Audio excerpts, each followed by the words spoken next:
Hello, I'm Jared Johnston. I'm here with our 1992 Fox Body Mustang we call the White Riot. Originally built by Pressurized Solutions, purpose-built, class-built race car for X275. We currently run the class legal 88mm from Precision. We rely on them for the boost. We have a Bennett Racing Engines small block Ford, 400 cubic inch, with an M&M lockup transmission and converter.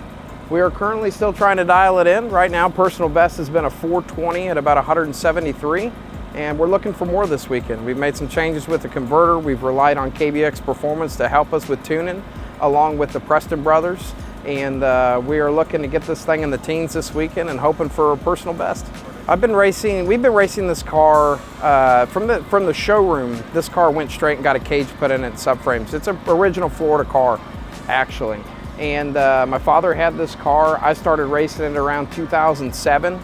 This car has raced in the NMRA, won multiple world championships, set multiple world records, ET and mile an hour. The car has a lot of history and heritage.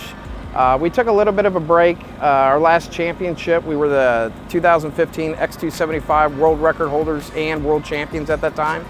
And we're definitely looking to get our feet wet and try to continue that success. Precision Turbo has been great from a customer service standpoint, and from reliability, and the power that it makes has been fantastic.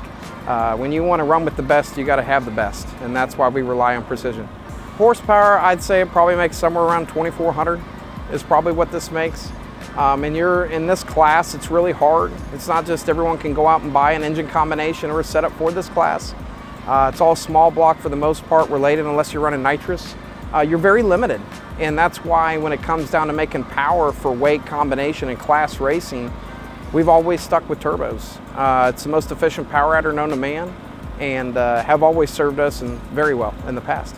Special shout out to everybody that's helped us with this car. Definitely Pressurized Solutions, M&M Transmissions, Bennett Racing Engines and KBX Performance, Menser Motorsports for all their help. Mark Menser, awesome guy. Mark Mickey, awesome guy. We also want to thank Turn 14, Arnold with Turn 14 especially. And last but not least, we definitely want to thank Taos Performance and Brandon and Joey and the guys back at the shop and my sister, and all the help and things that they do on this car when we need it the most. Certainly appreciated. Chris Grafton Fabrication, thanks to him for helping us out, and ultimately just having a ton of fun, and can't thank the guys that support us enough. They can follow us at the White Riot. We have that Facebook page, and they can also follow me on Facebook, Jared Johnston, and Riot Racing on TikTok.